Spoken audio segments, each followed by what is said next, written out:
আমার মিষ্টি লেখিকা বন্ধুটি আমায় একটি উপহার দিয়েছিল তার লেখা বই।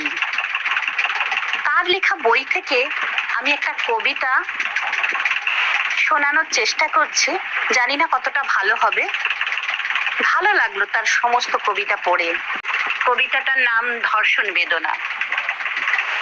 মৃত্যুর আগে বলেছিল সেই অসহায় মেয়ে, আসবো না আর মায়ের কোলে এই পৃথিবীর মোহে। এখানে দুঃখ বেশি আনন্দের চেয়ে, বরং আমি ধূলিকণায় রশ্মির মাঝখানে। ছোট্ট হলেও থাকবো ভালো মানব থেকে দূরে।